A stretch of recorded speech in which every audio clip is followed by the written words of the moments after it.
আজকে আমরা শিখে নেব কিভাবে ফেসবুক প্রোফাইল ডিলিট করতে হয়। তো সর্বপ্রথম ফেসবুক অ্যাপে ঢুকে নিলাম। এখান থেকে উপরে 3 ডট মেনুতে ক্লিক করব, এই যে অ্যারো ক্লিক করবেন। দেন আমরা এখানে চলে আসব সেটিং অ্যান্ড প্রাইভেসি নামের অপশনে, এখান থেকে আমরা ক্লিক করব।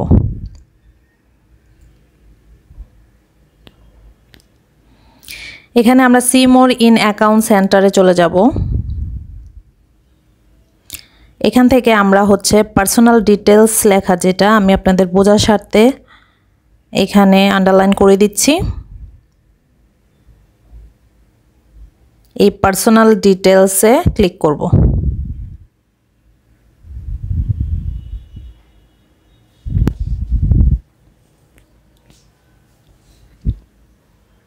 এখানে অনেকগুলো অপশন আছে, আমরা নিচের অপশনটাতে ক্লিক করব, অ্যাকাউন্ট ওনারশিপ অ্যান্ড কন্ট্রোল।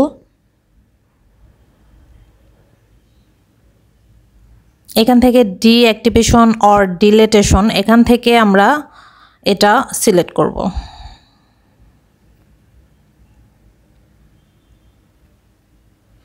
এখানে আপনি কোন প্রোফাইলটা ডিলিট করতে চাচ্ছেন সিলেক্ট করে নেবেন। আমি ইনফরমেশন বিডি সিলেক্ট করে নিচ্ছি।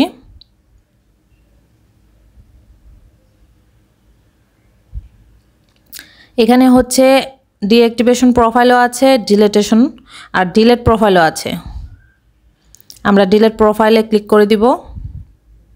এখানে নীল যেই বাটনটা আছে এটা আমরা নিচে নিয়ে আসলাম, কন্টিনিউ দিলাম। এখান থেকে যে কোনো একটা অপশন আমরা সিলেক্ট করে নেব। So my profile was hacked, আমি এটাতে সিলেক্ট করে দিচ্ছি। যে কোনো একটা অপশনে দিতে পারেন, এটা কোনো ম্যান্ডেটরি না যে নির্দিষ্ট কোনো অপশন দিতে হবে। যে কোনো একটা অপশনে দিয়ে আপনি কন্টিনিউ দিয়ে দিবেন। এখান থেকে কন্টিনিউ করবেন। এখান থেকে আমরা কন্টিনিউতে দিচ্ছি।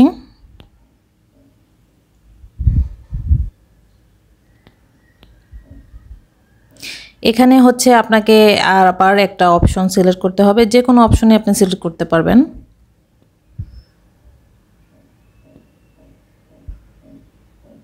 সো এখানে অনেকগুলো অপশন আছে, আপনারা যে কোনো একটা সিলেক্ট করে নেবেন।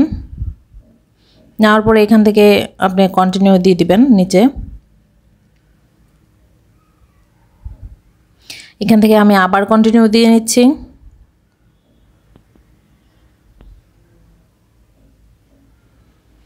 এই যে আপনার চলে আসছে, এই যে ডিঅ্যাক্টিভেশন মাই প্রোফাইলে ক্লিক করার সাথে সাথে আমার প্রোফাইলটি ডিলিট হয়ে গিয়েছে। সো আপনারা চাইলে এইভাবে আপনাদের প্রোফাইলটা ডিলিট করে ফেলতে পারেন, কারণ অনেক সময় হয়ে যায় কি আমাদের অনেক প্রোফাইল থাকে। সো এতগুলো প্রোফাইল আমাদের প্রয়োজন পড়ে না। সো আমরা চাইলে এইভাবে আমাদের প্রোফাইল ডিলিট করতে পারি। আর আপনারা যদি আমার ভিডিওটি ফলো করেন তাহলে খুব সহজেই আপনাদের প্রোফাইল ডিলিট করতে পারবেন। আর আপনাদের যদি কোনো কিছু জানার থাকে অবশ্যই কমেন্টসের মাধ্যমে জানাবেন, কিংবা আমাকে আপনারা নক দিতে পারেন। Thank you for watching.